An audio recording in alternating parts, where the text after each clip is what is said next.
कम 9 करोड़ मुनिराजों की जय जय जय। चतुर्विधि संघ की जय जय जय।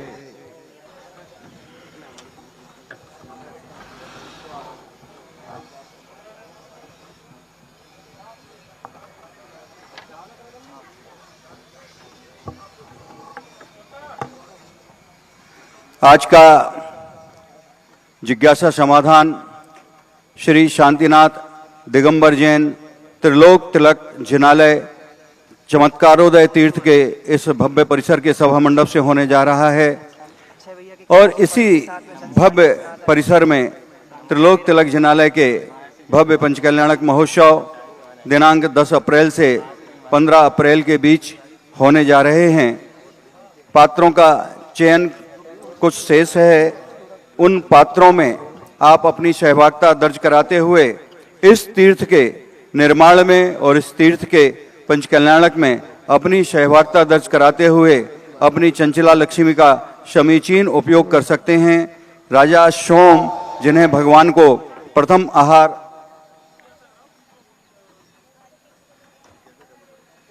आज की जिज्ञासा का प्रारंभ परम पूज्य 105 छोलक श्री गंभीर सागर जी वर्णी महाराज के मुखारविंद से और समाधान तीर्थोद्धार निर्यापक श्रवण मुनि पुंगव सुधा सागर जी के मुखारविंद से प्रारंभ होगा।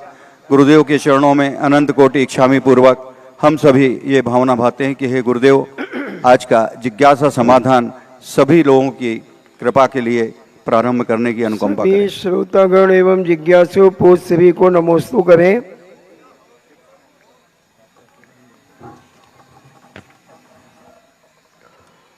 Yashwant Jain retired GST officer Lalitpur से पूछते हैं, नमोस्तु महाराज जी। महाराज जी, विपरीत परिस्थितियों में एक गृहस्थ अपने जीवन में सही निर्णय कैसे ले? पहले तो सही निर्णय लेने के लिए सही को तो जानना जरूरी है कि तुम कार्य क्या करना चाहते हो। सही कार्य के लिए सही निर्णय लेना पड़ता है। गलत कार्यों का सही निर्णय यही है कि निर्णय नहीं लेना। पहले सही और गलत का निर्णय करें। आप अपने अभिप्राय का निर्णय करें कि आपका अभिप्राय क्या है। उसके बाद और सीधी बात है, जिस कार्य में हमें त्रिकाली स्वभाव का एक सूत्र आता है, किसी भी कार्य करने के पहले त्रिकाली स्वभाव समझो कि इसको पहले इस कार्य को किसी ने किया था, उसका क्या हश्र हुआ। जो वर्तमान में कर रहा है उसकी पोजीशन क्या है और जो कर रहा हूं इसका भविष्य क्या है। ये तीन चीज किसी भी कार्य करने के पहले ये त्रिकाल दर्शिता होना चाहिए। वर्तमान ही नहीं सोचना। कितने कार्य हैं जो वर्तमान में अच्छे लगते हैं लेकिन भविष्य अच्छा नहीं है। जैसे गुटखा खाता है, वर्तमान अच्छा लगता है, भविष्य नहीं। बालक मिट्टी खाता है, वर्तमान में अच्छा लगता है, भविष्य नहीं। तो अच्छे कार्यों के सही निर्णय लेने के लिए हमें तीन कालों पर विचार करना चाहिए। अतीत काल में खोजो किसी कार्य करने के पहले, क्या मेरे पहले यह कार्य किसी ने किया है। मैं जिस रास्ते पे चल रहा हूं इसके पहले कौन चला है, उसका पूरा बायोडाटा आपके पास होना चाहिए।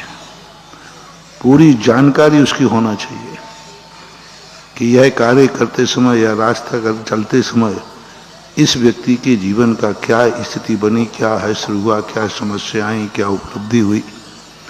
उसके बाद फिर करने का मन बनाना चाहिए। फिर किसी भी जानने के लिए अपने अतीत की उसकी कहानी देखकर अपने भविष्य का निर्णय करना चाहिए। जो उसके साथ अतीत में हुआ है, क्या वह परिणाम तुम भोगने को तैयार हो? क्या वह परेशानी तुम भोगने को तैयार हो?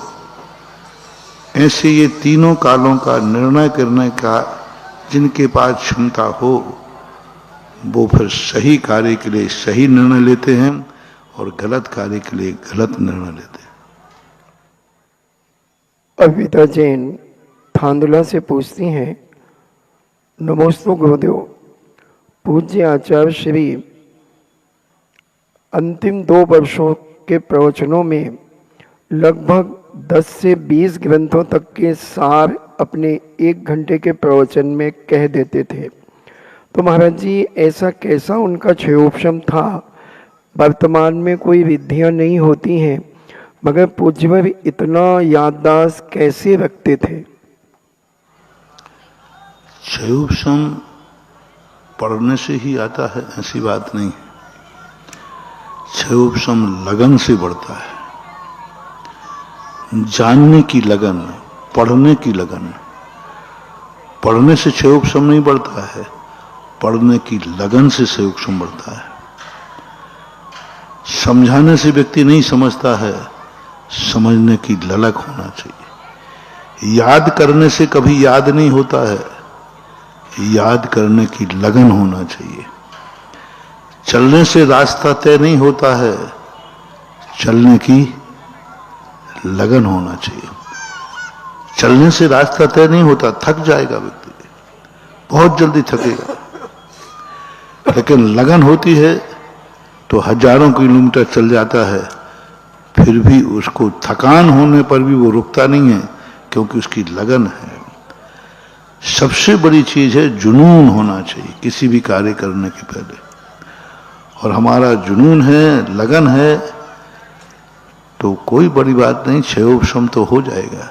पर तुम लगन जागृत करो, मुझे पढ़ना है, बस पढ़ने की लगन। याद होगा या नहीं होगा हमें इससे कोई मतलब नहीं है, लेकिन मैं पढ़ूंगा, मैं रास्ते पे चलूंगा। मैं मंजिल पर पहुंच पाऊंगा या न पहुंच पाऊंगा ये हमारा निर्णय नहीं है, लेकिन हम अपने कदम नहीं रोकेंगे, हम चलते जाएंगे। चलने का जुनून करो, रास्ता छोटा हो जाएगा और मंजिल पास आ जाएगी। गणेश प्रसाद बरनी जी कहा करते थे, चलने के समय सामर दूर समरिया नीरी। तो सामर से जब हम पीठ दिखा के चल चुके हैं, समरिया बहुत दूर थी। बोले नहीं, समरिया तो नीरी है और सामर दूर है, और अभी गांव से निकले ही हैं। बोले जिस तरह पीठ हो गई वो दूर है, और जिस तरह मुंह हो गया वह पास है। ये लगन की चीज है। तो हर कार्य के लिए एक मोटिवेशन लें सभी, एक लगन जागृत जमन करो, एक जुनून होना चाहिए बस। और जुनून यदि आ गया तो सफलता तो आकाश से उतर करके चरणों में आके गिर पड़ेगी।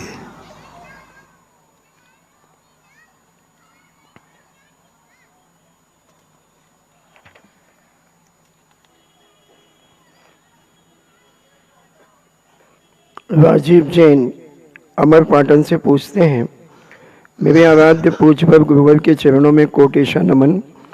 हमारे ज्ञान आचार्य महाराज को मात उनके गुरु ने 4 साल पढ़ाया है बस। जुनून देखो, कुछ भी नहीं आता था आचार्य से। ना भाषा थी, ना संस्कृत था, ना प्राकृत थी, कुछ भी नहीं आता था, बिल्कुल जीरो था ज्ञान। लेकिन 4 साल के अंदर, 1 साल और ले लो तो 5 साल, 68 में तो दीक्षा हो गई थी उनकी। 13 महीने आचार्य श्री के पास रहे। 13 महीने मात ज्ञान सर्वना 68 में हुई तो 67 मानो। 67 सन में 1967 में आचार्य श्री पास आए।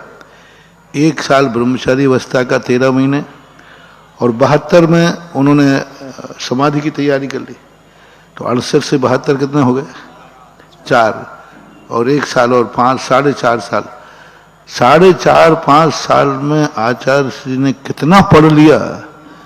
मैं ये नहीं कह रहा हूं कि ज्ञान सागर महाराज ने कितना पढ़ा दिया, मैं ये कह रहा हूं कि विद्याधर ने, विद्यासागर ने कितना पढ़ लिया 4 साल में, कि वो 4 साल की पढ़ाई उनकी जिंदगी भर काम आई। 4 साल में कितना पढ़ा पाएंगे, कितना पढ़ पाएंगे वो। लेकिन 4 साल में उन्होंने इतनी लगन से पढ़ा, इतनी लगन से पढ़ा कि वो 4 साल की पढ़ाई, बताओ कितना छोटा सा काल। आप तो 4थी कक्षा मान लो, 4थी कक्षा था जब 0 से पढ़ोगे तो चौथी कक्षा ही। और दूसरी बात और समस्या थी, उनकी लौकिक शिक्षा की पढ़ाई 9th क्लास तक थी। अब 9वीं कक्षा का पढ़ा हुआ विद्यार्थी कुछ नहीं जानता हो भाषा के संबंध में, और 4 साल 5 साल का मौका मिला हो, तो कितना उनकी लगन होगी और कितना उनका रुचि होगी, जो 4 साल में सारे आगम को आत्मसात कर लिया। लगन की बात है। राजीव जैन शिवरार्थी अमर पाटन से पूछते हैं, मेरे आराध्य गुरुदेव के चरणों में कोटिशा नमन। महाराज श्री दया, दम और सम, इनके अर्थ क्या होते हैं? दया का अर्थ होता है अपना और दूसरे का अहित नहीं होने देना, अपने द्वारा अपने को और दूसरे को दुखी नहीं होने देना, स्वयं भी दुखी नहीं होना, दूसरे को भी दुखी नहीं करना, स्वयं ही जिंदगी का विनाश नहीं करना, दूसरे की जिंदगी नहीं करना। दया का अर्थ होता है जियो और जीनो, ये दया है। दम का अर्थ होता है नियम, दम का अर्थ होता है नियम। जो हमारी जिंदगी के अहितकारी हैं उन चीजों को छोड़ देना, दमन कर देना। जो जो चीजें हमारे लिए अहितकारी हैं, हमारे लक्ष्य में बाधक हैं, उनको दमन कर देना। दम का अर्थ नियम भी होता है। दम का अर्थ होता है जीवन भर के लिए जो व्रत लिया जाता है उसको दम बोलते हैं, यम बोलते हैं।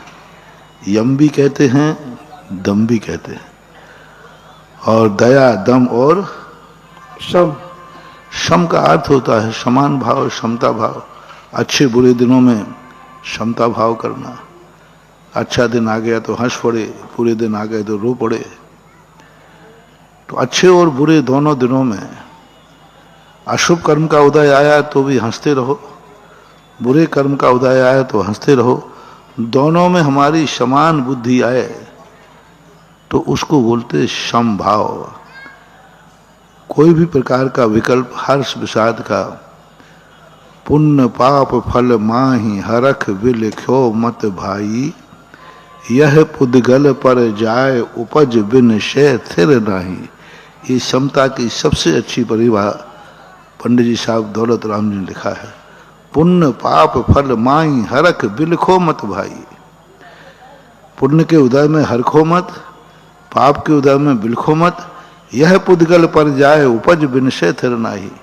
ये पुद्गल की पर्याय है, उपजती है, मिट जाती है, तो इसके परिणामों को क्षमता भाव बोलते हैं। कमलेश जैन छतरपुर से पूछते हैं, गुरुदेव आपके चरणों में कोटिशा नमन। महाराज जी, हम श्रावक प्रतिक्रमण में पढ़ते हैं एकांत, विपरीत, संशय और वैनिक और अज्ञान, ये 5 प्रकार के मिथ्या मार्ग बताए हैं, तो इनको हम किस प्रकार से समझें? ये वैचारिक रूप में आते हैं। ये विचारों का एक क्रम है। अज्ञान मिथ्यात्व का अर्थ होता है हम समझने नहीं चाहते, हमारे समझने का भाव ही नहीं है। हम सत्य असत्य को कुछ नहीं समझना चाहते। जो चल रहा है चलने दो, जो हो रहा है होने दो, जो कर रहा है करने दो, कुछ भी नहीं समझना। जो जिस समय जैसा होगा वैसा हो जाएगा, ये अज्ञान मिथ्या दृष्टि कहलाता है। जो सत्य सत्य का समझना ही नहीं चाहता, कुछ नहीं, मुझे कुछ नहीं समझना, जो है वो ठीक है, जो होना है सब अपने आप जिस समय जैसा जहां होना है वैसा होगा, ये अज्ञान मिथ्या दृष्टि कहलाता है। और एकांत मिथ्या दृष्टि कहलाता है जो निर्णय करता है नहीं ऐसा ही है, मैंने जो समझा है, मैंने जो कहा है, मैं जो कर रहा हूं यही सत्य है, बाकी सब असत्य है। एकांत, वो समझौता नहीं करता। वैनिक मिथ्या दृष्टि थोड़ा समता भाव, सामान्य भाव रखता है। क्यों लड़ाई झगड़े बड़ा, सब एक है, सब माया एक है। सांची करो झूठी करो सब एक ही है, कोई फर्क नहीं पड़ता। ये मिथ्या और सम्यक का चक्कर में नहीं पड़ता। वो कहता है सब सम्यक हैं, सबको मिथ्या नहीं मानता। अज्ञान मिथ्या दृष्टि तो कह रहा था कि हमें समझना ही नहीं है, और वैनिक मिथ्या दृष्टि कहता है सब सत्य है, कोई असत्य है ही नहीं। जो जिसको जहां जिस रूप में मान रहा है सब सही है, हम तो सबको स्वीकार करते हैं। वैनिक मिथ्या, विपरीत मिथ्या दृष्टि उल्टा मानता है। सच्चे मार्ग को खोटा मार्ग, खोटे मार्ग को सच्चा मार्ग, सच्चे गुरु को खोटा गुरु, खोटे गुरु को सच्चा गुरु। तो जो विपरीत मिथ्या दृष्टि कहलाता है, जो जैसा नहीं है उससे विपरीत जाकर के चलना। विपरीत हो गया, वैनिक हो गया। संशय मिथ्या दृष्टि, जो संशय रख हमेशा बना रहता, हम ना तो हमें ये समझ में आ रहा है, ना मुझे तो सब गलत दिख रहे हैं। मुझे संदेह, हमेशा शक संदेह बने रहना, हमेशा कोई भी पता नहीं ये मार्ग है, पता नहीं, मुझे तो समझ में नहीं आ रहा। निरंतर स्वाध्याय करते समय संदेह, क्या पता ये सही है गलत, हमें तो समझ में नहीं आ रहा। क्रिया करते समय संदेह, क्या पता ये क्रिया सही है कि नहीं। भगवान के दर्शन करते समय क्या पता ये दर्शन सही है कि नहीं। यानी उसकी जिंदगी में जितने भी कार्य हैं, दो कोटि का ज्ञान बना रहता, वो एक निर्णय कर ही नहीं पाता। ये सही है, ये भी सही है, ये भी सही है, ये भी गलत है, ये भी गलत है। तो ये संशय मिथ्या दृष्टि कहलाते हैं। ये वैचारिक रूप ज्यादा होते हैं। अनादिकाल से ये पांचों मिथ्यात्व विचार रूप से इस जीव के अंदर विद्यमान रहते हैं। नीरा जैन अंबाला छावनी से पूछती हैं, नमस्ते महाराज जी, मैं 12 वर्षीय पाठ्यक्रम की 7वें वर्ष की छात्रा हूँ। महाराज जी, हमने जीव कांड जी में ग्रंथ 170 नंबर की गाथा में पढ़ा कि भरत चक्रवर्ती अपने महल की छत से कर्क संक्रांति को सूर्य विमान में जिन बिंब के दर्शन करता है। महाराज जी, जबकि पूजा में मकर संक्रांति के दिन दर्शन करता है, तो महाराज जी जिस जिज्ञासा है, क्या हम उसी पूजा को मकर संक्रांति के स्थान पर कर्क संक्रांति पूजा में बोल सकते हैं? दोनों उल्लेख मिलते हैं, कर्क का भी मिल रहा है और मकर का भी मिल रहा है। अब ये पक्का है कि उसने दर्शन तो किए थे। अब कर्क संक्रांति भी किए कि मकर संक्रांति भी किए, ज्यादा विकल्प आ रहा है तो दोनों दिन कर लेना, और नहीं आ रहा है तो एक मान लो जो चल रहा है उसे चलो, कोई फर्क नहीं पड़ता। यदि कर्क संक्रांति की पूजा मकर संक्रांति को कर लेंगे तो कोई फर्क पड़ने वाला नहीं है। एक बार किसी व्यक्ति ने कहा, बोले महाराज जी, भगवान पारसनाथ के मोक्ष कल्याण के मोक्ष जाने के 2 स्थान मिलते हैं, अहिछे तो बिजोलिया, आप सही किसको मानते हो? मैंने कि मैं तो दोनों ही जगह जाके नमोस्तु कर लूंगा। इतना पक्का है भगवान मोक्ष तो गए हैं, और हमें 2 बार स्थान का नमोस्तु करने का 2 बार का पुण्य लगेगा, 1 बार का नहीं लगेगा। क्योंकि हमारे लिए किसी चीज का निषेध न करके उनको यही मान लेना चाहिए। अब कर्क और मकर दोनों मिल गए, तो दोनों मिलने में मकर का चल रहा है, कोई फर्क नहीं पड़ता। और कर्क को और शुरू कर देना, 2 बार भगवान की पूजा हो जाएगी, क्या बराबर? अच्छा है, लड्डू एक ही बार खा लेना, क्योंकि गर्मी के लड्डू थोड़ा पचेंगे नहीं, सर्दी के तो पच जाएंगे, क्योंकि मकर संक्रांति सर्दी में पड़ती है और कर्क संक्रांति ठीक मई जून के अंदर आती है। तो थोड़ा सा पूजा तो कर ले, बाकी सब सिस्टम अपने बना ले।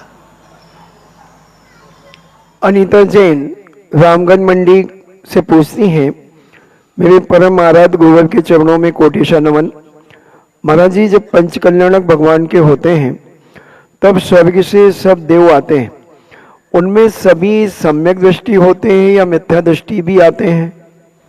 मिथ्या दृष्टि भी आते हैं, क्योंकि वहां नियोगी क्रियाएं होती हैं। तो उनको जाने हुए नंदीश्वर द्वीप मिथ्या दृष्टि देव भी जाते हैं, पंचकल्याणक में भी मिथ्या दृष्टि देव भी आ सकते हैं, क्योंकि वहां नियोगी क्रियाएं हैं। सभी सम्यक दृष्टि ही हो ऐसा कोई नियम नहीं है। सुभाष चंद्र जैन रोहिणी दिल्ली से पूछते हैं, परम पूज्य निर्यापक श्रवण मुनि श्री सुधा सागर जी के चरणों में कोटि नमन।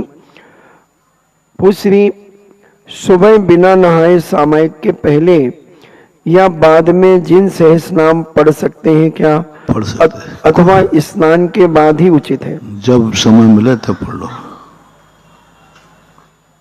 अनुराग जैन बड़कुल गुरुवर के चरणों में मन वचन काय से नमोस्तु। महाराज जी, एक व्यक्ति टेबल पर चावल से श्री आदिनाथ नमः या ओम बनाकर अपनी भक्ति प्रदर्शित करता है, बाद में पुजारी को परमेष्टि स्वरूप ओम को मिटाना पड़ता है, उसमें क्या वह ओम का अपमान होता है? नहीं होता, क्योंकि वो एक संकल्प पूर्वक किसी विधि पूर्वक के लिए बनाया गया था। वह लक्ष्य पूरा होने पर मिटा देना ही उसका सम्मान है, उसको बने रखने देना उसका अपमान है, क्योंकि उसका अनादर होगा। इसलिए उसको जब किसी पर्पस से कोई चीज बनाई जाती है तो पर्पस तक ही सुरक्षित करना चाहिए, उसके बाद उसको मिटा देना ही चाहिए, नहीं तो उसका अनादर होगा। प्रियम जैन बड़ा मलेरा से पूछते हैं, नमोस्तु गुरुदेव, पुण्यवान और भाग्यवान जीव को कैसे समझें और आचार्य श्री जी चतुर्थ काल की चर्या वाले गुरु का मिलना पुण्य है या भाग्य? किसी वस्तु का मिलना पुण्य ही कहलाता है। पुण्य और भाग्य की रूप बनते हैं। वस्तु का मिलना भाग्य से, भाग्य या पुण्य से हुआ है। उनको पहचानना कि ये सच्चे गुरु हैं, ये पुण्य से नहीं हुआ है, हमारी विशुद्धि से हुआ है। जिनवाणी चैनल, आदिनाथ पुण्योदय और सुधा कलश के समक्ष बैठे हुए जिज्ञासुओं की ओर से और वर्तमान में 1008 श्री शांतिनाथ त्रिलोक तिलक जिनालय के इस चमत्कारोदय तीर्थ क्षेत्र के परिसर में प्रत्यक्ष में बैठे जिज्ञासुओं की ओर से गुरुदेव के चरणों में अनंत कोटि नमोस्तु नमोस्तु नमोस्तु। क्षुल्लक त्रय के चरणों में इक्षामि इक्षामि इक्षामि। गुरुदेव, क्या कहें, हम लोगों की तो बुद्धि काम नहीं करती। यहाँ प्रश्न शुरू नहीं होता और आपके चिंतन में उसका समाधान तुरंत आता है। कंप्यूटर की बटन दबाने में भी समय लगता है, लेकिन आपका इतना तत्क्षण जवाब, ये भी एक अकल्पनीय है। आप पूरा बिहार करके आते हैं और आए सीधे मंच पर बैठे और पूरा प्रवचन विषय को लेके शुरू हो जाता है। हम लोग तो देखते ही आश्चर्य में पड़ जाते हैं। और ऐसा ही आपने भामंडल बना के रखा है पूरे सांगानेर के विद्यार्थियों के लिए। मैंने देखा है प्रत्यक्ष में, आपने नंबर बोला नहीं और गाथा शुरू हो गई। आपने शब्द बोला नहीं और गाथा शुरू हो गई। ऐसी समय सार की गाथाओं का वो प्रत्यक्ष जिज्ञासा समाधान में और भी प्रसंग में, जब भी आपका शिविर में आपने ये क्रम शुरू किया, पूरा विश्व इस बात से चकित था कि गुरुदेव की कक्षा और गुरुदेव के विद्यार्थी उसी अनुरूप, जैसा गुरु ऐसा शिष्य, बिल्कुल ज्यों का त्यों परिलक्षित होता है। हे गुरुदेव, ऐसा आप में क्या है जो कंप्यूटर में भी नहीं है? किसी भी चीज को हमने कहा ना, एक मोटिवेशन है, जुनून है, लगन है। बिहार कर रहे हैं तो बिहार खाली हाथ मत चलो। बिहार में शरीर के ऊपर ध्यान मत दो, थको मत। कांटा भी लगा है तो विपाक विषय धर्म ध्यान करना शुरू कर दो। ककरीला रास्ता आ गया है तो आर्त ध्यान करने की अपेक्षा विपाक विषय धर्म ध्यान शुरू कर दो। यदि मान लीजिए रास्ते में प्रतिकूलता, थक रहा है, शरीर चूर चूर हो रहा है, तो थकान महसूस होने की अपेक्षा धर्म ध्यान शुरू कर दो। तो इस प्रकार का उस समय थकान भी नहीं होगी, धर्म ध्यान भी हो जाएगा और निरंतर चिंतन चलता रहे तो फिर प्रवचन के लिए सोचने की जरूरत नहीं रहती, वो अपने आप उसी निरंतर से कड़ी जुड़ जाती है। वही निरंतरता। यही मैं बच्चों को जब शिविर लगाता हूं समय सार का, उस समय उनको मोटिवेट करता हूं, उनको पढ़ने की कला सिखाता हूं, कैसे गाथाएं आत्मसात होती हैं, कैसे आत्मा की पर्याय बनती हैं। मात मेरा नेचर है, शब्दों को पढ़ाना मेरा पर्पस नहीं रहता, वो ज्ञान आत्मा की पर्याय बनना चाहिए। शब्द तो विद्वान लोग पढ़ा देंगे, हमारे यहाँ कोई एक प्रोफेसर लगा देंगे तो आराम से पढ़ाएगा वो। और हिंदी तो आजकल सब चीजों की हिंदी हो गई है, हिंदी देख के पढ़ लोगे ना आप लोग, लेकिन हिंदी आपको शब्द ज्ञान करा सकती है, लेकिन हिंदी आपको आत्मानुभूति नहीं करा सकती, आत्मपर्याय नहीं बन सकती। इसलिए मैं जिनको भी पढ़ाता हूं, शिक्षक बन के नहीं पढ़ाता हूं, गुरु बन के पढ़ाता हूं।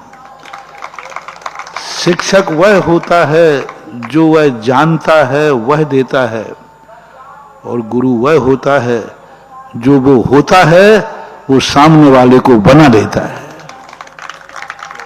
शिक्षक जरूरी नहीं है कि सामने वाले को वो शिक्षक ही बना पाए, क्योंकि उसके पास जो वो दे रहा है, लेकिन गुरु का अर्थ होता है कि वो जो है वह देता है, और जो वो है वह अपने शिष्य को बनाने का प्रयास करता है। वंदे तद्गुण, अर्थ यही है, वंदे तद्गुण उपलब्धि, जो है वो उसी को पा जाए, उसी के समान बन जाए, यही सबसे बड़ी उपलब्धि होना चाहिए। तो मैं तो सभी से कहता हूं, बच्चों से भी कहता हूं, लगन लगाओ, एक जुनून, और वो जब ही लगेगा जब तुम उसे अपनी आत्मा की पर्याय बनाओगे।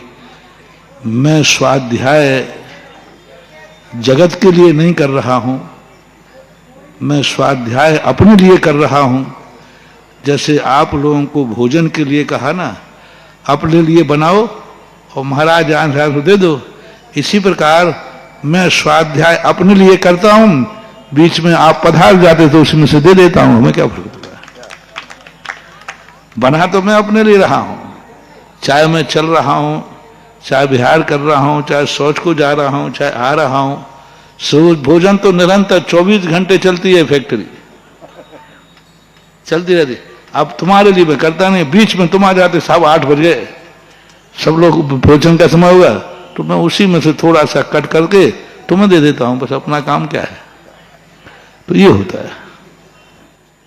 गुरुदेव ज्ञानचंद जी राका जयपुर से पूछ रहे हैं, पूज्य गुरुदेव के चरणों में नमोस्तु नमोस्तु नमोस्तु। गुरुदेव, आपने एक बार प्रवचन में कहा था कि कोई भी व्यक्ति कोई भी क्रिया पर के लिए नहीं करता, स्व के लिए करता है, लेकिन कुछ व्यक्तियों को कर्ता भाव से इतना अहम पैदा हो जाता है कि उसे सभी तुच्छ और नीच मानसिकता वाले नजर आते हैं। जिज्ञासा है कि यह कर्ता भाव किन कर्मों का परिणाम है, समाधान करें पूज्यवर। कर्ता भाव जो आता है मान कषाय के कारण आता है, और मान कषाय जब होती है तो उसके अंदर है हमारा मैं इसका कर्ता धरता हूं। और यदि मान कषाय ना हो तो आप देखना, जैसे मैं भी अभी भी स्वाध्याय कराता हूं ब्रह्मचारियों को, आप देखना क्लास में इस ढंग से कराता हूं कि लोग समझे कि स्वाध्याय करा नहीं रहे हैं, स्वाध्याय कर रहे हैं। कराने में और करने में अंतर है।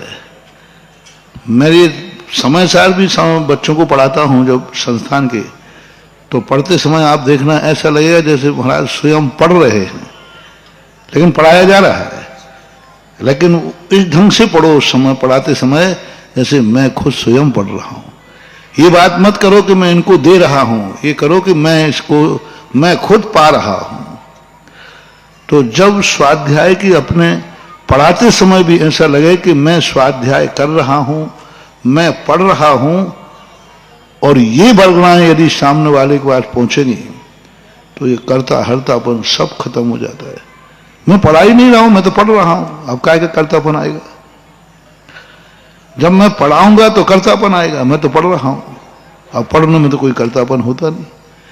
मैं भगवान का अभिषेक करूं भगवान के लिए तो कर्तापन आए, मैं भगवान के लिए कर नहीं रहा हूं, मैं तो अपने कर्मों की निर्जरा के लिए कर रहा हूं, अब काय का कर्तापन? अपने कार्यों में स्वयं के लिए किए हुए कार्य में कर्तापन नहीं आता। स्वयं के लिए स्वयं के किए हुए कार्य में कर्तापन नहीं आता। दूसरे के लिए और हमें करना पड़े तो फिर कर्तापन आता है। भगवान के लिए अभिषेक करूं तो कर्तापन आएगा, अहंकार आएगा कि भगवान ध्यान रखना मेरी बदौलत है जो एक लोटा पानी मिल रहा है, हाँ नहीं तो बैठे रह जाओगे। क्योंकि हम भगवान के लिए अभिषेक कर रहे थे, और यदि हम अपने लिए अभिषेक करेंगे तो कभी अहंकार नहीं आएगा, क्योंकि हम नहीं करेंगे तो घाटा हमारा है, करेंगे तो फायदा हमारा है। अब कर्तापन आ ही नहीं सकता। हर क्रिया में यही करना। जितने भी कार्य हैं, चाहे तुम समाज के कार्य करो, चाहे धर्म के कार्य करो, हमेशा एक भाव करना, मैं किसी का कार्य नहीं कर रहा हूं। आप लोग कई बार कहते हो महाराज जी आपके इतने लोग आलोचना करते, आप इतनी मेहनत करते, इतना परिश्रम करते हो, तो फिर भी आप छोड़ क्यों नहीं देते? मैंने कहा छोड़ दूंगा। एक बात बताओ, तुम्हारी घर में रहते हो, मैं तुमसे इतना पानी पे चढ़ाता हूं, फिर भी तुम बेशरम लोग छोड़ते क्यों नहीं हो? सब कहता हूं ये सब संसार बेकार है, सब असार है, फिर भी नमस्ते महाराज नमस्ते चले जाते हो, क्योंकि तुम्हें उससे लगन है। और कोई तुम्हारे घर से यदि गाली दे देवे तो तुम घर छोड़ दोगे? यदि पड़ोसी है, देखो हम मैं गाली दिलवा रहा हूं तुम्हें, तू एक बाप का है तो आज के बाद एक घर में द्वारा आना मत, पड़ोसी ने कह दिया। अच्छा ये बात है, तो ले मैं आज से ये मकान छोड़ता हूं। छोड़ दोगे? ऐसे कैसे छोड़ देंगे महाराज? उसके कहने पे छोड़ देंगे? क्यों नहीं छोड़ रहे? क्योंकि तुम्हारा वह अपना है। ऐसे ही मेरी हालत है, दुनिया कितनी बुराई करती जाए, मैं धर्म छोड़ने वाला नहीं, क्योंकि ये धर्म हमारा खुद का है।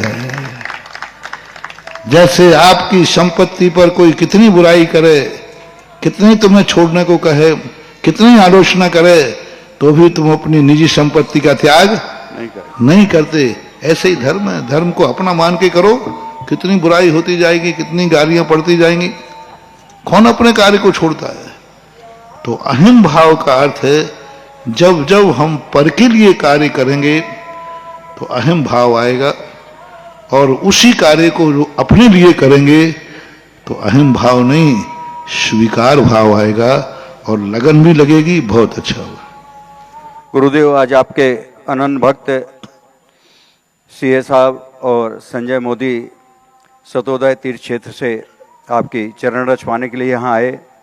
चूँकि उन्हें आवश्यक कार्य से जाना था, एक प्रश्न वो छोड़ गए हैं कि गुरुदेव, आजकल जो बच्चे ऑनलाइन के माध्यम से खाना ऑर्डर करते हैं, जिसकी डिलीवरी का समय 10 मिनट होता है, जो कि बहुत कम समय है। जब 10 मिनट में खाना आता है तो वह बनता कब होगा, कैसे बनता होगा? ऐसा खाना खाना क्या बच्चों के लिए उचित है या अनुचित? ऑनलाइन भोजन मंगा लेते हैं बच्चे, 10 मिनट के अंदर डिलीवरी हो जाती है। तो मुझे पूरा इसका ज्ञान नहीं है, फिर भी उनके साथ सब बने हुए रखे रहते हैं, सब बना हुआ, तुरंत उन्होंने कढ़ाई गरम किया और ऐसी चीजें डाल दे देंगे, तुम्हें जायका आना चाहिए। तुम्हारा कुछ भी नहीं, तुम्हें रसना इंद्री का चटोनिया है, तुम्हें जहर खिलाओ सो खा जाओगे, अमृत खिलाओ तो खा जाओगे, तुम्हें तो बस। चाइना क्या कर रहा है? चाइना हर चीज में स्वाद डाल रहा है। वस्तु कितनी हानिकारक है, कितना फायदेमंद है, इससे उसको कोई लेना देना नहीं है। उसको तो मां जायका से मतलब है, वो तुम्हें जायका दे देता है, और चाहे वस्तु में जहर भी क्यों ना दे दे। लेकिन जहर में भी स्वाद ऐसा डाल देगा कि खाते समय तुम्हें कुछ महसूस नहीं होगा नहीं। तो इसी प्रकार से जितने ऑनलाइन आते हैं सब रेडीमेड हैं, सब बासे हैं, सब सड़े गले हैं। आजकल केमिकल ऐसे आ गए कि उसमें डाल दो तो कोई जीभ तो पड़ेंगे नहीं, लेकिन जीभ नहीं पड़ेंगे इसका अर्थ है कि वस्तु सड़ेगी नहीं। सुबाद है। कोल्ड स्टोर में क्या हो रहा है, वस्तु सड़ती नहीं है लेकिन वस्तु का गुण तो खत्म हो जाता है। वो तो जो समय को लेकर के है, मर्यादा को लेकर के, गुण तो उसका खत्म हो जाएगा, ठीक है, वो सड़ेगा नहीं। आप ऐसे जैसे आपकी बोतल है पानी की बोतल में आपने ऐसी बिस्लेरी से कुछ चीजें डाल दी जिससे उसमें जीव तो नहीं पड़ेंगे, लेकिन पानी का जो गुण है वो खत्म हो जाएगा। 50% बीमारियां हो रही हैं बिस्लरी के पानी से, क्योंकि उसमें वो तत्व खत्म होते जा रहे हैं जो पानी में होते हैं। अभी एक बात कही कि आकाश का सीधा पानी जो आता है, यदि वो पानी पिया जाए तो घुटनों के दर्द चालू हो जाते हैं, बीमारियां चालू हो जाती हैं, हड्डियां कमजोर हो जाती हैं। क्यों? उसमें वो तत्व खत्म हो गए जो पानी मिट्टी में मिलता है, और मिट्टी से छन करके जो कुएं में आता था वो गुण खत्म हो गए, इसलिए वो गुण उसमें खत्म हो जाते हैं। इसलिए जितने भी रेडीमेड चीजें हैं ये सब कितने ही स्वाद वाली हों, जांच करने पर भली उसमें जीव ना पाए जाएं, लेकिन उसके अंदर दुर्गुण तो आ ही जाएंगे। जैसे आपकी औषधि एक्सपायर डेट होने पर क्या उसमें जीव आ गए? नहीं, मात्र उसमें गुण खत्म होकर के दुर्गुण आ गए, समय खत्म हो गया, उसकी मर्यादा थी उसके बाद। तो इसी प्रकार ये जितने भी आ रहे, हम क्या कहें, सब लोग आजकल महिलाएं अपनों को रोटी बनाने में मजदूर मानती हैं। क्या मैं मजदूरी करने आई हूं? क्या मैं रसोईयन हूं? और पहले की महिलाएं होती थी कि घर लोग के सारे सदस्य भोजन नहीं कर लेते थे तब तक भोजन नहीं करते थे, और घर के सदस्य घर में आके भोजन करते थे। आज तो महिलाएं भी स्ट्राइक कर देती हैं, 8 दिन हो गए किस होटल में चलना है। यदि इनको होटल की तरफ न ले जाओ तो घर में हंगामा होते हैं, झगड़े होते हैं। शहरों के हाल तो देखो। और जिस नारी के घर में रहते हुए घर का पुरुष बाजार में होटल में भोजन कर रहा है और नारी स्वयं जाके होटल में कर रही है, समझ लेना इस घर की बर्बादी होना निश्चित है। इस घर में कोई किसी को चाहने वाला नहीं होगा, सब स्वार्थी हो जाएंगे, सब स्वार्थी एक दूसरे का शोषण करेंगे, कोई किसी से मतलब नहीं है। क्योंकि उस घर की महिला खुद होटल में जाके भोजन करती है, खुद झगड़ा करती है, खुद परिवार को ले जाती है और उन कैटर्सों का बना हुआ भोजन करती है। भारतीय नारी जब तक घर में हो, मां हो, पत्नी हो, बहन हो, नारी घर में है तो घर का पुरुष बाजार का भोजन नहीं खा सकता, नारी तो खाएगी ही नहीं। लेकिन आज जो कुछ हो रहा है आप सबको मालूम है, ये सब उसी के अनर्थ की बातें हो रही।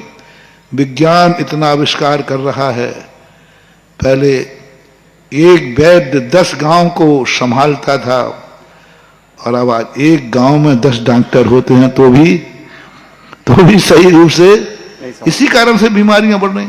अब 10 मिनट में सर्व करने वाला भोजन तुम्हें कैसे स्वस्थ रखेगा, कैसे तुम्हें शुद्ध भोजन देगा? आप खुद अंदाज लगाइए। नियम से उसने कुछ ना कुछ ऐसा किया है जो आपका स्वाद तो बिगड़ा नहीं, लेकिन मटेरियल तो वही गंदा दिया है जो नुकसानदायक होता है। आज जिन्होंने इस चमत्कारोदय तीर्थ क्षेत्र पर अपने पुण्य को पुण्यानुबंधी पुण्य में बदला है, ऐसे पाद प्रक्षालन के माध्यम से श्रीमान राजकुमार रानू जैन दमोह महामंत्री नन्हे मंदिर दमोह, इन्होंने गुरुदेव का पाद प्रक्षालन करके पुण्यार्जन किया। 121 की राशि इन्होंने इस क्षेत्र के जीर्णोद्धार के लिए दी है। ब्रह्मचारिणी दीपिका दीदी, पवन जैन, बेबी जैन, प्रियांश जैन रोडेज वाले इटावा परिवार के यहाँ आज नवदा भक्ति पूर्वक आहार दान देने का पुण्य अवसर उन्हें प्राप्त हुआ है। उन्होंने एक आधारशिला रखते हुए इस क्षेत्र के निर्माण में अपनी चंचला लक्ष्मी का उपयोग किया है। 1,11,000 रुपये के माध्यम से आज की शांति धारा जिन्होंने प्राप्त की है। ऐसा पुण्यशाली परिवार आशा जैन, नरेश जी रावणा, माया जैन कटारिया सपरिवार जयपुर 21,000 रुपये की राशि से इन्होंने आज शांति धारा करके पुण्य अर्जन किया है। जोरदार तालियों के साथ हम सभी इनके पुण्य की अनुमोदना करते हैं। और प्रथम जिज्ञासा के लिए राजीव जैन, शांतिनगर, जबलपुर। और तैयार रहेंगी ब्रह्मचारी वंदना दीदी सागर सपरिवार। मेरी इस गुरुवर के चरणों में कोटि कोटि नमस्तु। ये मेरे जीवन, मेरे भगवान, मेरी जिज्ञासा है कि मेरे मित्र की जिज्ञासा है कि आपने श्रावकों को त्रिरत्न पूजा अभिषेक, दूसरा स्वाध्याय, द्वादश वर्षीय पाठ्यक्रम, तीसरा तीर्थोद्धारक रूपी त्रिरत्न दिए हैं। तो आपको प्रत्युत्तर में मतलब आपको कैसा अनुभव होता है उसका ये पूछना है। और साथ ही इस उपकार का हम कैसे चुका पाएंगे उसकी। मैंने कहा ना कि मुझे तो अनुभव यही होता है कि मैं किसी को कुछ दे ही नहीं रहा हूं, मैं तो खुद अपना काम कर रहा हूं। श्रावक साधु को आहार कभी नहीं देता, देना भी नहीं चाहिए। वो तो अपने जीवन को धन्य कर रहा है, पुण्य कमा रहा है। साधु को आहार दोगे तो थक जाओगे, बोर हो जाओगे, कितने दिन दूं, कितना दूं। और स्वयं के लिए करोगे तो स्वयं के कार्य में कभी व्यक्ति थकता नहीं है। इसलिए हम किसी को कुछ देते ही नहीं हैं। हमारा खुद सम्यक दर्शन है और सम्यक दर्शन में एक प्रभावना अंग है। तो मैं तुम्हें कुछ नहीं दे रहा हूं, मैं अपने सम्यक दर्शन को पुष्ट कर रहा हूं, समृद्ध कर रहा हूं। क्योंकि प्रभावना अंग सम्यक दर्शन तो मेरा खुद की पर्याय है आत्मक। तो मैं कैसे कहूं कि मैं तुम्हें दे रहा हूं? मैं तो अपने सम्यक दर्शन को पुष्ट कर रहा हूं। और अपनी बढ़ोतरी, अपनी संपदा बढ़ती है तो क्या आनंद आता है, ये तो तुम भी जानते हो और हम भी जानते हैं। ब्रह्मचारिणी वंदना दीदी सागर। और तैयार रहेंगे आनंद कुमार सेठ, देवरी, सागर। पूज्य गुरुदेव के चरणों में अनंत साह नमन करते हुए वर्तमान आचार्य परमेष्ठी के चरणों में अनंत साह नमन, साक्षात मंच पर विराजमान मुनि पुंगव के चरणों में बार बार नमस्तु करते हुए क्षुल्लक त्रय के चरणों में इक्षामी करती हूँ। हे मुनि श्रेष्ठ, आज प्रश्न सामान्य गृहस्थ की ओर से पूछ रही हूँ कि गृहस्थों को धर्म कितना और किस तरह का करना चाहिए। कई बार होता क्या है कि हम किसी से कहें, क्योंकि धर्म करने के कई तरीके होते हैं। कोई दान को धर्म मानता है, कोई त्याग को धर्म मानता है और कोई क्रियाओं को भी धर्म मानता है धार्मिक क्रियाएं करने में। जब किसी से अपन रात्रि भोजन त्याग आदि का भी कोई त्याग करने के लिए बोलते हैं तो उनका अक्सर ये उत्तर होता है कि हम अपने हिसाब से धर्म करते हैं। तो कैसा धर्म करे गृहस्थ जिससे उसका उद्धार हो जाए, वह संसार में न भटके। नमोस्तु गुरुदेव। धर्म कोई बनिया की दुकान नहीं है जो हिसाब से किया जाए। धर्म का अर्थ होता है सुपर कल्याणी। धर्मग्रस्त को वो करना चाहिए जिससे वह कर्म करे और कर्म का साइड इफेक्ट ना हो, उसका कर्म दुर्गति का कारण न बने, उसका कर्म जीवन के लिए हानिकारक न बने। तो गृहस्थ का धर्म है कर्म को धर्म के साथ संस्कार करने पर वह कर्म हो जाए लेकिन नुकसान नहीं हो। दान इसलिए नहीं देना कि उसे धर्म करना है, दान इसलिए देना है कि उसे धन कमाने से जो दुर्गति होगी उस दुर्गति से बचने के लिए धन दिया जाता है। दान मंदिर के लिए नहीं दिया जाता, दुर्गति से बचने के लिए दिया जाता है। राजा को व्यक्ति टैक्स देता है इसलिए नहीं कि राजा को देता है, नहीं, राजा के विरुद्ध कानून का मैं ना आ जाऊं इसलिए देता है। तो गृहस्थ के जितने धर्म हैं, क्योंकि वो संसार के कर्म करता है, उस कर्मों का जो साइड इफेक्ट है उस साइड इफेक्ट को बचाने के लिए कर्म करना चाहिए, धर्म करना चाहिए। जैसे वो नहा रहा है तो उसे अभिषेक करना पड़ेगा, भोजन कर रहा है, भोजन कमा रहा है तो पूजन करना चाहिए। रात्रि भोजन इसलिए नहीं कर रहा है कि वो धर्म है, इसलिए भी छोड़ना चाहिए कि रात्रि भोजन करने से हमारी जिंदगी को भी हानि हो सकती है। हमारा जो दिन भर का जो परिश्रम है, सारा पुण्य है, वो पुण्य रात्रि भोजन करने से नष्ट हो जाएगा, नष्ट हो जाएगा। क्योंकि मैंने जितना भी जो कर रहा हूं वो रात्रि भोजन करने से मेरी पूरी कमाई नष्ट हो जाएगी। अतः अपनी कमाई को बचाने के लिए रात्रि भोजन त्याग करना चाहिए। अब उनको इस ढंग से समझाना पड़ेगा। अपने हिसाब से धर्म कर रहे हो तो ये तुम्हारे पुण्य के क्षय का कारण है। 24 घंटे में जितना तुमने कमाई की है और रात्रि भोजन कर रहे हो तो वो सारा का सारा पुण्य रात्रि के थाली पे बैठते ही सब खत्म हो जाता है। तो यदि अपने पुण्य को बचत करना है, अपनी कमाई को बचाना है, तो रात्रि भोजन को छोड़ना पड़ेगा, क्योंकि रात्रि भोजन पुण्य का क्षय कराता है।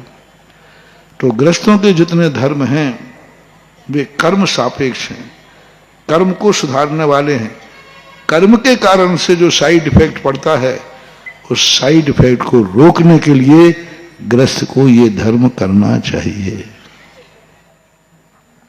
आनंद कुमार सेठ देवरी सागर और तैयार रहेंगे आशी जैन शहबरा बिटौनी। गुरुवर के चरणों में त्रिवार नमस्तु एवं क्षुल्लक श्री के चरणों में त्रैवार इच्छामि। गुरुवर, मैंने प्रवचनों में हमेशा सुना है कि दान और सहयोग अलग अलग हैं। गुरुवर, अपेक्षित को सहयोग अच्छा है कि दान अच्छा है? कृपया शंका का समाधान करें।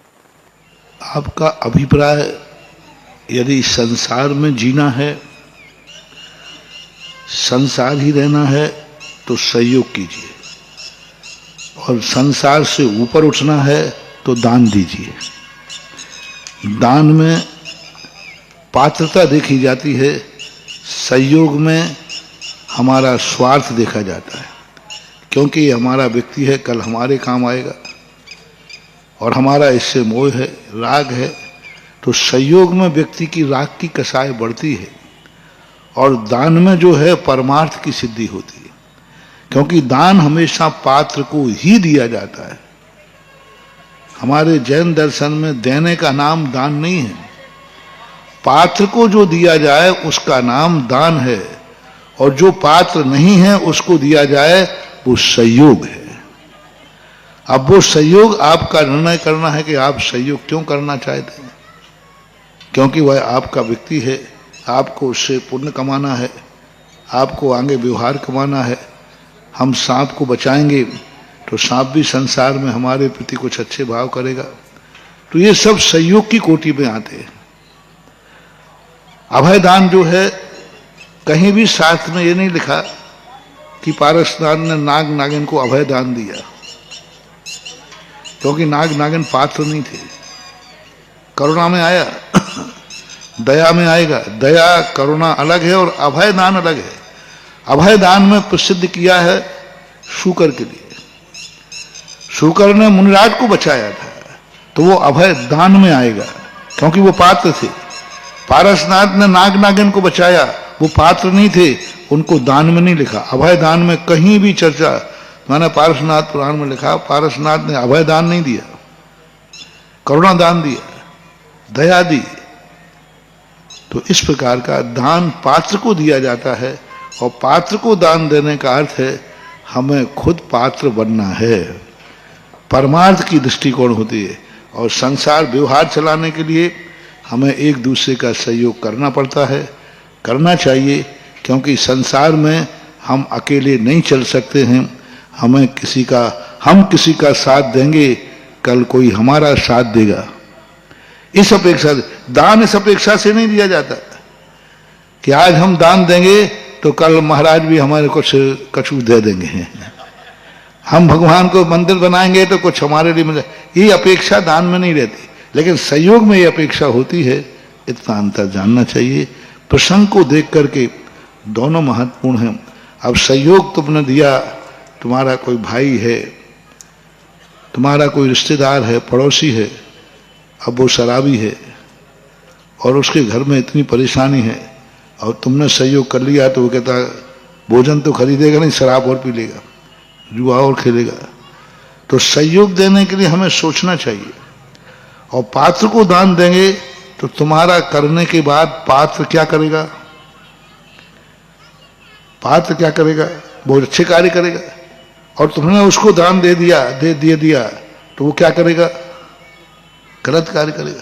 तो सहयोग में लाभ कम है, दान में लाभ ज्यादा है, क्योंकि आपके दिया हुआ दान जिसको दिया है वो कभी गलत कार्य नहीं कर सकता, और सहयोग करने वाला गलत भी कर सकता है। इसलिए विवक्षा को देख करके निर्णय करना चाहिए। आशी जैन शहपुरा भिटौनी और तैयार रहेंगे मनोज जैन खितौला। प्रातः स्मरणीय भगवान के चरणों में त्रिवार नमोस्तु। वर्णी जी महाराज जी के चरणों में इच्छामी। महाराज श्री, मेरी जिज्ञासा ये है, जैसे हम किसी भी ग्रंथ जी का स्वाध्याय स्टार्ट करते हैं और किसी कारणवश हम मतलब वो पूरा नहीं कर पाते, तो क्या हमें उसका प्रायश्चित लेना चाहिए या फिर से स्टार्ट करना चाहिए? सबसे अच्छा है कि फिर से स्टार्ट करना चाहिए प्रायश्चित लेकर के, क्योंकि ग्रंथ को अधूरा नहीं छोड़ना। कोई परिस्थिति बीच में आ जाती है तो उसका थोड़ा बहुत प्रायश्चित करके पुनः शुरू कर देना ही श्रेष्ठ है। नमोस्तु महाराज। मनोज जैन जी खितौला और इसके बाद तैयार रहेंगे श्रीमती श्वेता मोदी जबलपुर। अतिशयकारी गुरुदेव के चरणों में बारंबार नमोस्तु नमोस्तु नमोस्तु।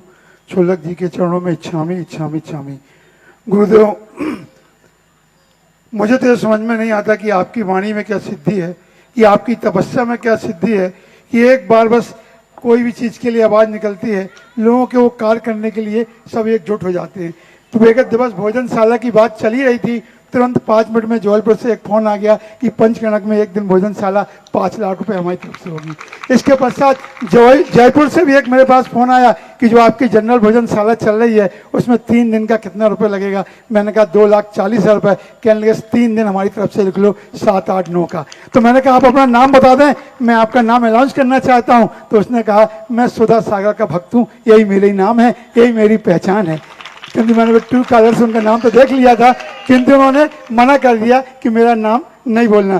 तो गुरुदेव, जो भी हम लोगों ने आपसे आशीर्वाद मांगा मंदिर जी का, पंचकनक का, आपने आशीर्वाद दिया। हम लोग सोच रहे थे कैसे होगा, वो भी संभव होने जा रहा है, बहुत जल्दी पंचकनक भी होने जा रहा है। तो गुरुदेव, आपके आशीर्वाद से एक जो आपने बोला था कि यहाँ बुंदेलखंड में भी एक भोजनशाला कम से कम बॉडीबंद का नाम रहेगा, उसकी भी शुरुआत हो गई। गुरुदेव, 3-4 नाम आ गए हैं जो 1,11,000 रुपए देकर भोजनशाला के सदस्य बनेंगे। ऐसे हम 365 सदस्य बनाएंगे और बॉडीबंद चमत्कार तीर्थ क्षेत्र में आपके आशीर्वाद से 365 दिन भोजनशाला व्यवस्थित और वह फ्री रहेगी। और आपने जब लोगों को संदेश दिया कि मंदिर के अपन जो भोजनशाला कर रहे हैं, जो हमने गुप्त भंडार की पेटी खोली वो तो 3 दिन में पूरी भर गई, अब हमको बड़ी वाली पेटी रखना पड़ी। तो गुरुदेव, ऐसा क्या आपके उसमें चमत्कार है कि आप जो बोलते हैं वह हो जाता है? मैंने तो आपको अपना पक्का गुरु तो मान ही लिया है, तो मैं चाहता हूं कि आप भी मुझे अपने पक्का चेला बना लें। नमस्ते गुरुदेव। श्रीमती कोई भी बात यदि सामने वाले के हित के लिए कही जाए तो वह स्वीकार कर लेता है। अभी जैसे भोजनशाला की तुमने कहा और जो तुमने राशि रखी, ऑन 1 टाइम देना है, जीवन के साथ। और जीवन के वो मर जाएगा तो भी वह दिन उसके नाम का भोजन क्षेत्र पे चलता रहेगा। अजीब, जो इन्होंने बताया 1,11,000 हर साल नहीं देना। प्रमोद बाबू, 1,11,000 हर साल नहीं देना, वो तो ध्रुव फंड में चला जाएगा। उसके ब्याज से 1 दिन का खर्च क्षेत्र का चलता रहेगा, यानी मरने के बाद भी उसके नाम का भोजन व्यवस्था चलती रहेगी। 7 पीढ़ी तक उसका छोकरा नहीं भी कोई करे तो भी वो नाम चलता रहेगा। ऐसे 365 सदस्य हर क्षेत्र वाले बना ले में और उसको ध्रुव फंड में रख दे में, उसके ब्याज से इतना आराम से कर।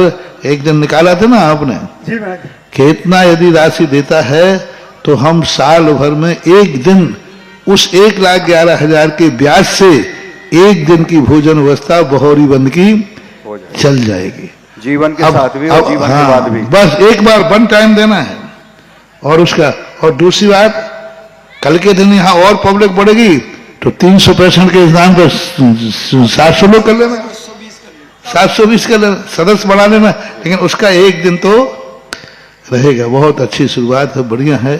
सामने वाले के हित के लिए मेरे गुरु ने तो एक ही बात कही है जो सफलता का एक सूत्र है, किसी भी कार्य में अपना निजी स्वार्थ देखना नहीं, सामने वाले का हित करना नहीं, जाओ सफलता तुम्हारे कदम कदम पर मिलेगी।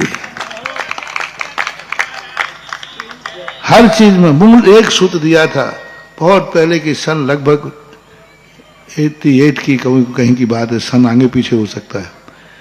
तब पूछा आचार्य से हम कैसे करें, क्या करें, पहली बार बिहार कर रहे हैं, कैसे सफलता मिले, कैसे? तो बस उन्होंने एक ही कहा, अपना निजी स्वार्थ रखना नहीं और सामने वाले का अहित करना नहीं, ये 2 चीजें ध्यान रखना, फिर सफलता की तरफ तुम्हें नहीं देखना पड़ेगा, सफलता अपने आप तुम्हारे रास्ते में आएगी। और वही सूत्र आज तक चल रहा है। किसी क्षेत्र से हमारा कोई स्वार्थ नहीं है और किसी क्षेत्र का अहित मैंने आज तक किया नहीं है, और मेरा कोई स्वार्थ नहीं है, आज यहाँ है कल वहाँ है। तो इस प्रकार के ये सूत्र होते हैं, इन सूत्रों के माध्यम से ही जिंदगी का होता है। जब भी उपदेश देता हूं मैं, और तुम्हारा कोई अहित करने का भाव नहीं है, बस यही सफलता का राज्य है। नमोस्तु गुरुदेव। श्रीमती श्वेता मोदी जबलपुर, और इसके बाद तैयार रहेंगी पूनम पाटनी बेजापुर महाराष्ट्र। विद्यापक श्रमण मुनि पुंगो श्री 108 सुधा सागर जी महाराज के चरणों में मेरा बारंबार नमोस्तु नमोस्तु नमोस्तु। छुल्लक के चरणों में बारंबार इक्षामी इक्षामी इक्षामी। गुरुवर, मेरा प्रश्न यह है कि मैं 12 वर्षीय पाठ्यक्रम के 11 नंबर केंद्र लॉर्डगंज जैन मंदिर की संयोजिका हूँ, लेकिन उसका एक कठिन विषय तब आ जाता है कि जब परीक्षा होने के कुल 8 दिन पहले तक परीक्षार्थी कई खड़े हो जाते हैं प्रथम वर्ष के कि हमने अभी एडमिशन नहीं लिया है और हमको पेपर देना है। तो फिर ऐसी स्थिति में मैं क्या करूं? उनको एडमिशन करा के फिर से पेपर दिलवाऊं या फिर मना कर दूं? यदि उनकी क्षमता इतनी है कि वो 8 दिन में भी पढ़ सकते हैं तो दिला देना चाहिए, क्योंकि कई बार लोगों की इतनी प्रतिभा होती है, पढ़ लेते हैं। और या फिर कई लोग होते हैं कि वो पहले से पढ़े हुए होते हैं, उनमें सोचते चलो पेपर दे देते, तो दिलाने में कोई बाधा नहीं है, लेकिन अपना उस समय व्यवस्था देख लेना चाहिए, उनकी क्या क्षमता है, क्या योग्यता है।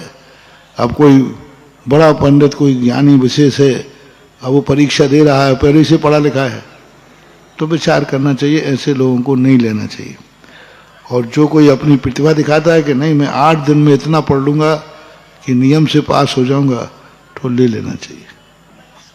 देखकर उनकी इच्छा जागृत हो जाती है कि हम भी दे लें। हाँ, ले लेना चाहिए, कोई बात नहीं। जी नमस्ते गुरुवर। राजकुमार जैन जबलपुर, और इसके बाद तैयार रहेंगे मुनि संघ सेवा जबलपुर।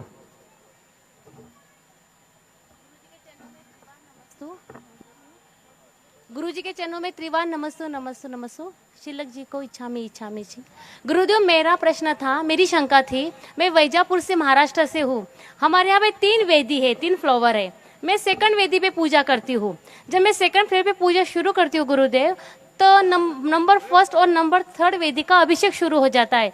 तो फिर पूजा छोड़ के अपन अभिषेक देखने को जा सकते हैं क्या? अभी नहीं तो नहीं होगा ना कोई? यदि आपने एक बार किसी एक वेदी का अभिषेक देख लिया है तो फिर पूजा छोड़ करके अभिषेक को अन्य फ्लोर पर जाना ठीक नहीं, क्योंकि आप स्थापना कर चुके हैं। स्थापना को बीच में नहीं छोड़ना चाहिए।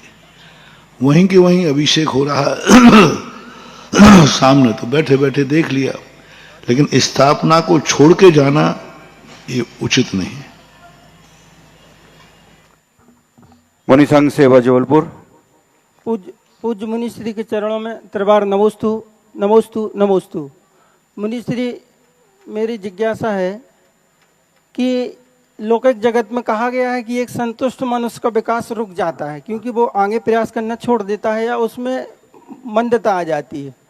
जब जैन दर्शन में बताया गया है कि हर उपलब्धि से संतुष्टि और शांति का परिचय देना चाहिए, तब इन दो विषम बातों के बीच सामंजस्य कैसे स्थापित करें, कृपया जिज्ञासा समाधान। जो ऐसा अर्थ निकाल रहा है वो संतोष का अर्थ ही नहीं समझ पाया।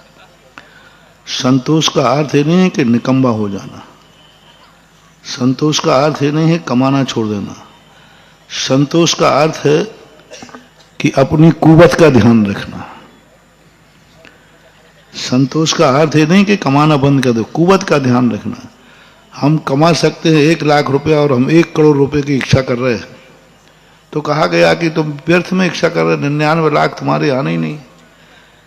संतोष का अर्थ है कि जो हमारी योग्यता है उस योग्यता में संतोष रहना, विकास नहीं रोकना। संतोष का एक कदापि अर्थ नहीं है कि तुम सारे कार्य रोक करके बैठ जाओ। संसार का कार्य कहना है कि उतनी इच्छा करो जितनी तुम्हारी योग्यता है, उतनी रोटी खाओ जितनी तुम पचा सको। ये है नाम संतोष का। भूखे रहने का नाम संतोष नहीं है। नहीं हम तो भूखे में ही संतोष हैं, हाँ तो संतोष ही हो जाएगा। तो भूख का नाम संतोष नहीं है।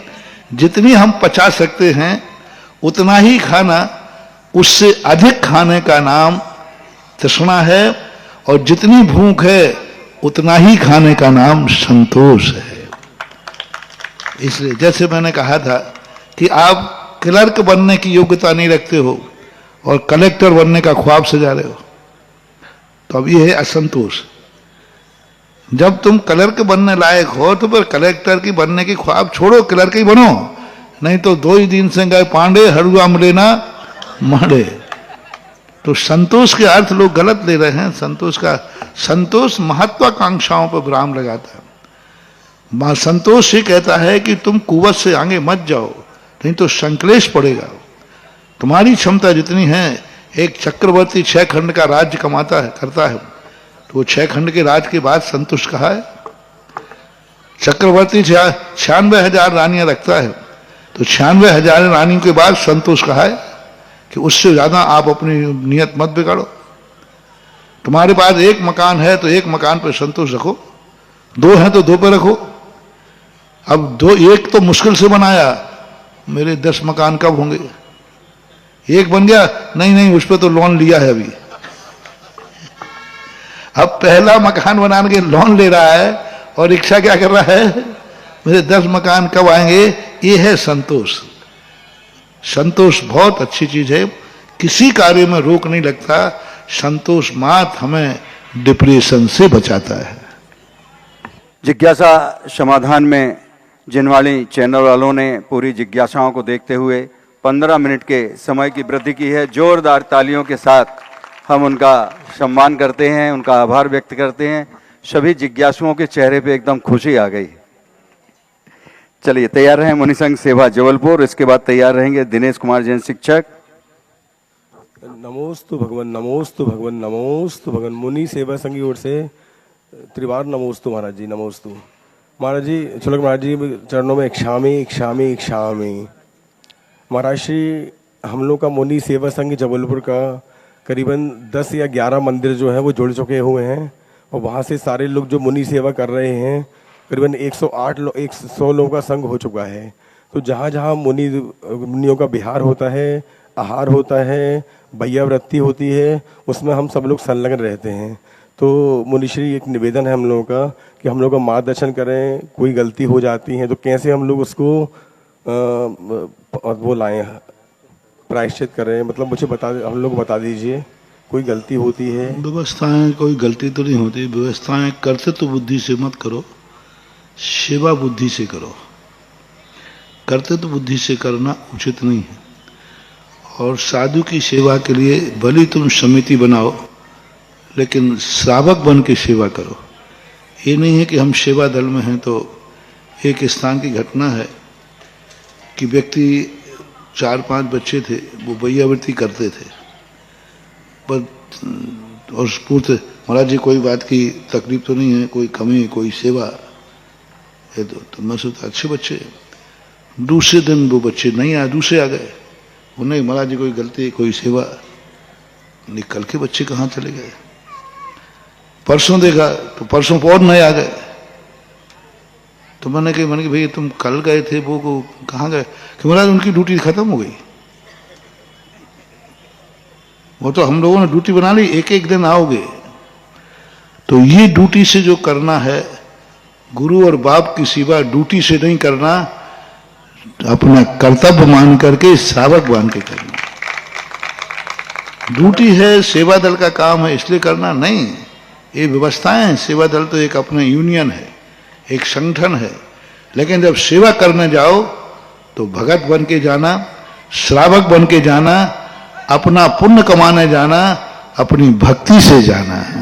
महाराज हम लोग व्यवस्थाएं जो नाम का टाइटल होता है, एक व्यवस्था बनाई जाती है कि भाई हम सबको कैसे सूचना दें, सबको कैसे इकट्ठे करें। तो एक सेवा दल बना लेते हो, लेकिन सेवा दल में मात्र ये अपना अंदर ये भाव आना चाहिए।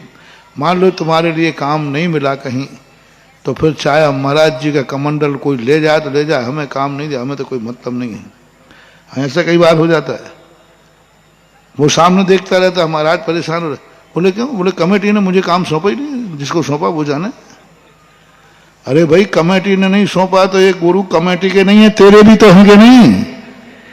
तो कई बार सेवा दलों में इतनी कसाय भाव आ जाता है कि उनको सौंपो तो ही सेवा करेंगे, नहीं सौंपो तो वो कुछ भी नहीं करते। तो अपन हमेशा सेवा दलों से मेरा कहना है, सेवा दल एक संगठन बनाने का एक तरीका है, प्रोसेस है। अंतर में परिणाम यही रखना कि ये मेरे गुरु हैं और हम श्रावक हैं, हमारा कर्तव्य है। ये रखोगे तो सारी गलतियां तुम्हारी माफ हैं और कोई गलती होगी ही नहीं। महाराज लगातार 5 दिनों दिनेश कुमार जैन शिक्षक करा रहे हैं हम लोग गौरीवंद, और इसके बाद तैयार रहेंगे संजय जैन सिहोरा। मेरे आराध्य परम पूज्य 108 मुनि पुंगव श्री सदासागर जी महाराज के पावन पुनीत चरणों में त्रय बार नमोस्तु नमोस्तु नमोस्तु। त्रय गुरु छल्लक जी के चरणों में इच्छामी इच्छामी इच्छामी सभी भैया जी को वंदना।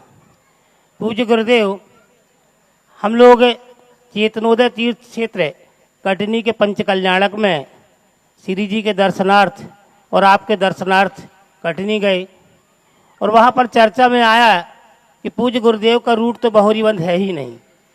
हम लोग चिंतित हो गए। सारी कमेटी आपके चरणों में निवेदन करने पहुँची 2 बार 3 बार, और बहोरीवंद की जैन समाज भी आपके चरणों में निवेदन करने पहुँची। और हमारा पुण्य था कि परम पूज्य गुरुदेव आपके चरण रज बहोरीवंद को प्राप्त हुए। हम सभी ने अपनी अपनी पीठ ठोक ली कि हमारे प्रयास से निश्चित रूप से निमित्त मात्र तो हम लोग बने कि आपकी चरण रज बहोरीवंद में मिली। लेकिन अब हमें ये समझ में आता है कि हम लोग बुलाने वाले कोई नहीं थे। आपको तो बुलाया था देवादिदेव 1000 श्री शांतिनाथ भगवान ने, और उन्होंने ही आपको प्रेरणा दी थी कि आओ और मुझे उच्च सिंहासन पर विराजमान करो। पूज्य गुरुदेव, हमारा पुण्य ये था कि आपके दर्शन करने के पश्चात भगवान शांतिनाथ के उच्च सिंहासन पर दिव्य दर्शन हमें प्राप्त हो रहे हैं। जिज्ञासा है ये गुरुदेव की प्रशस्ति के अनुसार लगभग 1070 वर्ष पहले शांतिनाथ भगवान की प्रतिमा यहाँ पर प्रतिष्ठित की गई थी। उस समय शायद कोई राजा गयाकर्ण शासक थे, और उनके शासन काल में कोई महाभोज नाम के एक विद्वान थे जिन्होंने भगवान जी की प्रतिष्ठा करवाई थी। गुरुदेव, जिज्ञासा ये है कि उस समय ये प्रतिष्ठा यहाँ बहोरीवंद में ही ये मूर्ति का निर्माण क्यों किया गया? क्या वहाँ उस समय एक सुदृढ़ और बाहुल्य जैन समाज रही होगी, अथवा कोई दूसरा कारण था? और अगर समाज थी तो फिर कालांतर में वो कहाँ पलायन कर गई? पूज्य गुरुदेव जिज्ञासा करें। नमोस्तु गुरुदेव। पहली बात तो बहोरीवंद हमारा आना हुआ, मालूम इसके पीछे कितना बड़ा बलिदान है। एक पूरा तीर्थ हो जाए, कोला कोट का पंच कल्याणक इस पर बलि चढ़ गया। बिल्कुल। हाँ, और जिनकी पूरी तैयारियां थी, तारीख हो गई, सब हो गया और सब कुछ हो गया, और यहाँ तक भी वो आ गए, तो उसकी कम से कम बलिदान हुआ है। गोलाकोट और गोलाकोट की कमेटी को अब एक पंचकर्णक का पुण्य नहीं लगेगा, बहोरीवंद के पंचकर्णक का पुण्य भी गोलाकोट जाएगा।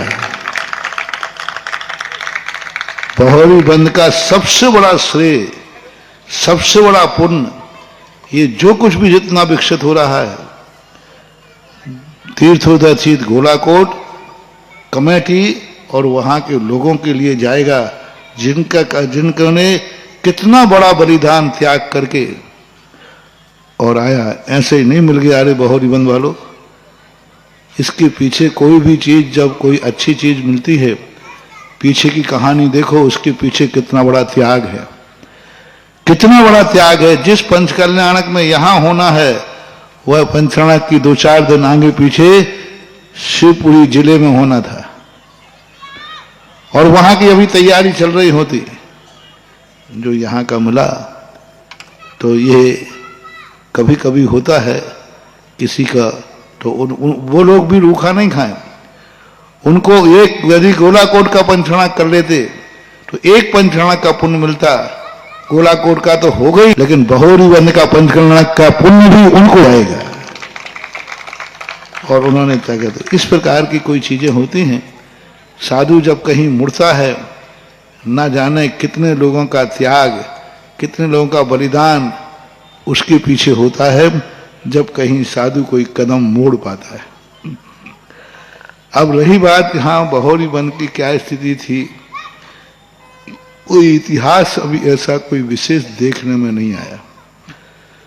कोई बड़ा इतिहास हमें लिपिबद्ध रूप में देखने में नहीं आया कि बहोरी बंद का ऐतिहासिक इतिहास क्या है।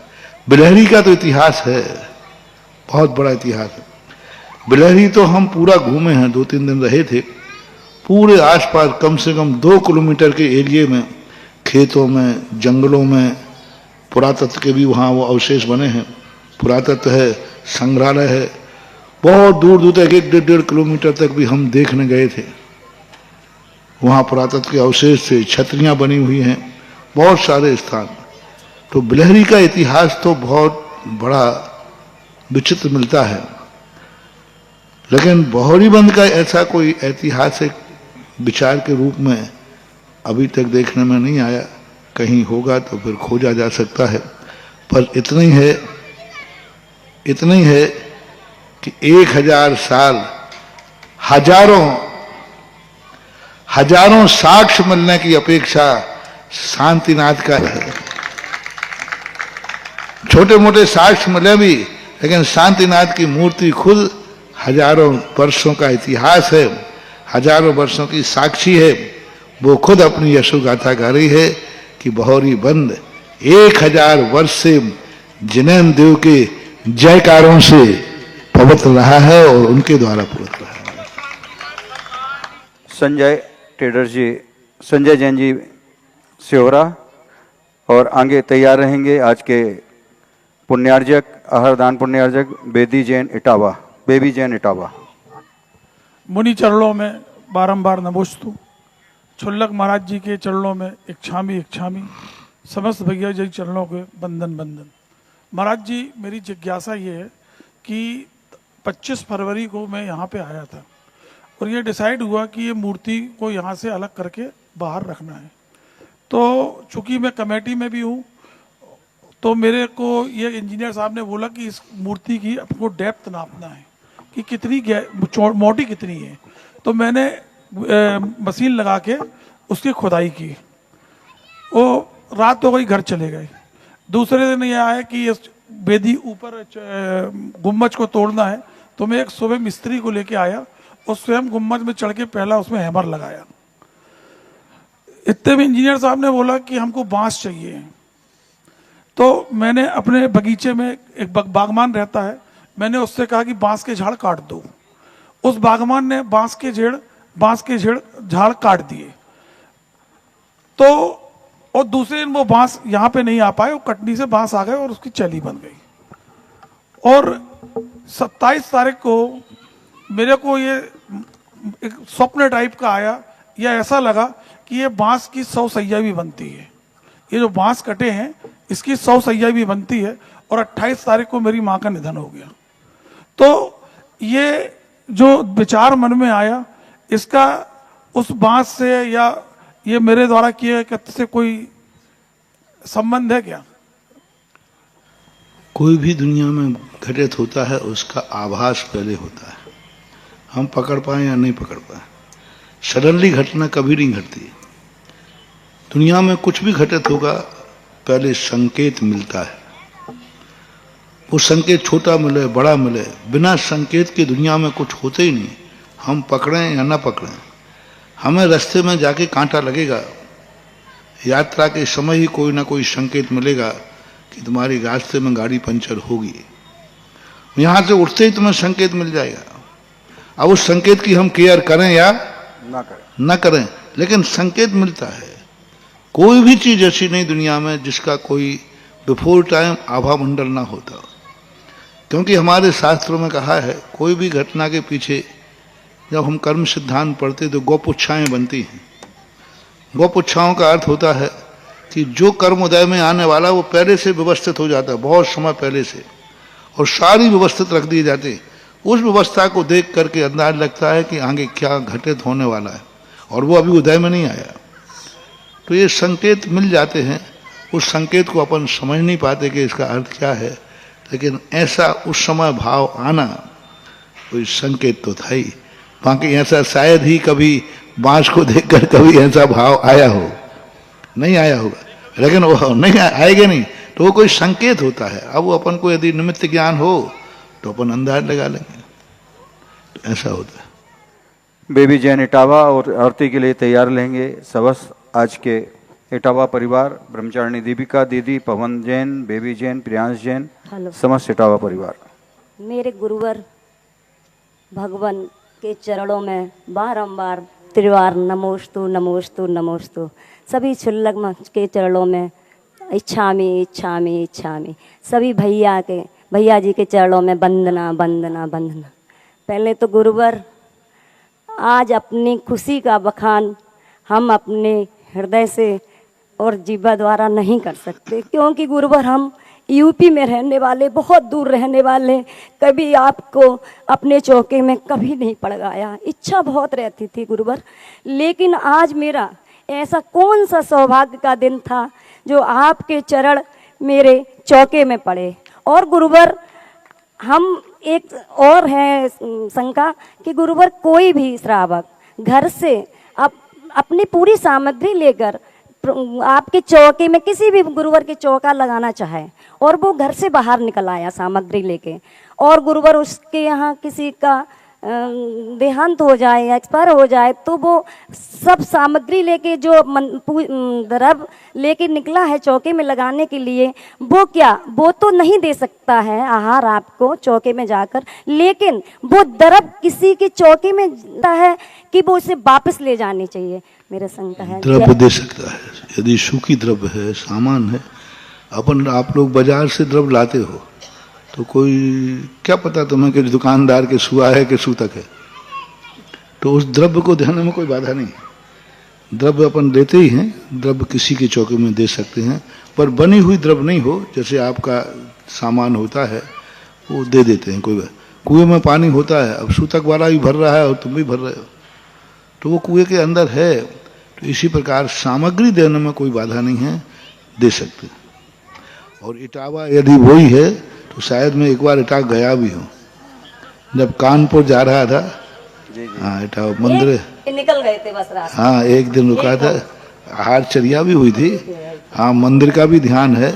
मंदिर का दरवाजा पश्चिम मुखी है, बीच में आंगन है, बाजू में धर्मशाला है, और मंदिर का एक साइड को है।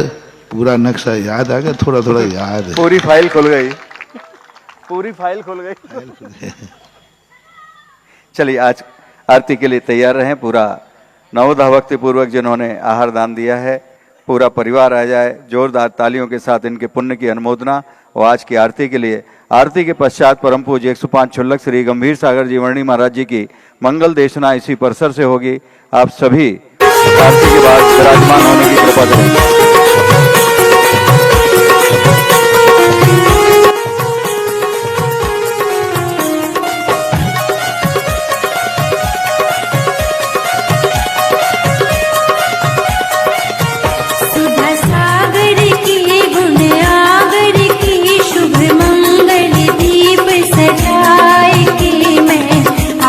उतारूं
सपनों को जिसने किया है साकार, सपनों को जिसने किया है साकार, मेरी जी में बैठे हैं मेरे सरकार।